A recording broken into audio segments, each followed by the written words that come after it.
Bata pa lamang kami ni Bongbong. Alam na ng buong pamilya ang problema sa kanya.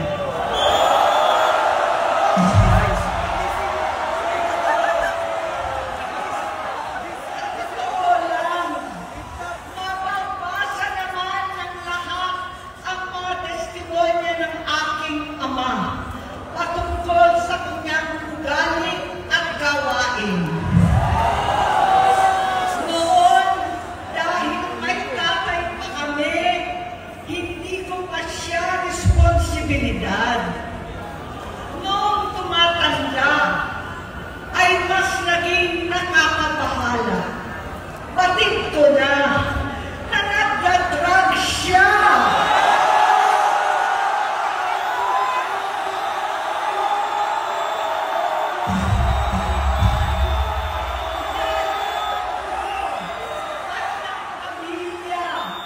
Nalaman ng pamilya, seryoso ito.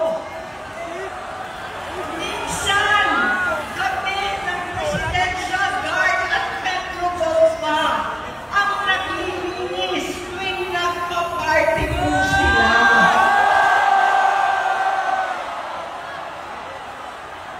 Nabuhay kaming magkakapatid sa ibang bansa.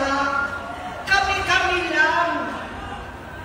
Kinumbinsi ko pa si Bongbong. Pakasalan mo na si Lisa. Naisip ko noon, kapag nag-asawa siya, malalagay na sa tahimik at magkakaroon ng direksyon. Ang laki ng pagkakamali ko.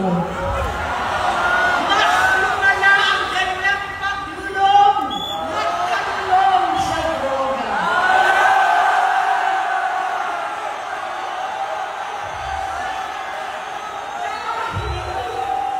Parehas pa na silang mag-asawa.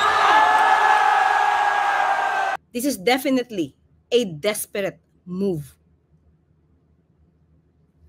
Ang pinag-uusapan sa peaceful rally ay patungkol sa di umanong korupsyon.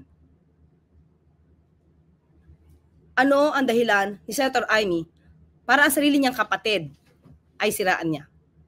November 25, 2021, na may mga pagbintangang gumagamit di umano ng droga.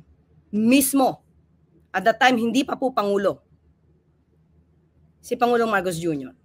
Siya mismo ang nagboluntaryo para magpa-drug test. At sinasabi po sa drug test na to ay negatibo.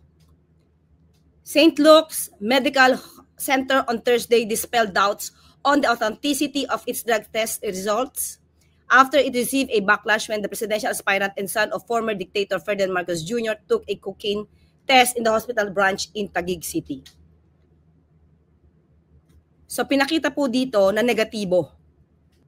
So ano ang dahilan ng desperadong galawan ni Senator Amy Marcos laban sa sarili niyang kapatid at pati kay First Lady, kundi makapanira lamang? Bakit hindi siya tumutol noon? Alam natin kung anong motibo niya. Dahil ba maaari ng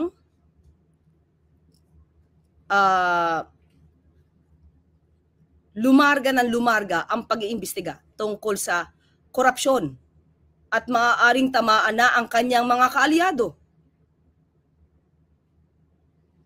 Mga kaalyado sa Senado?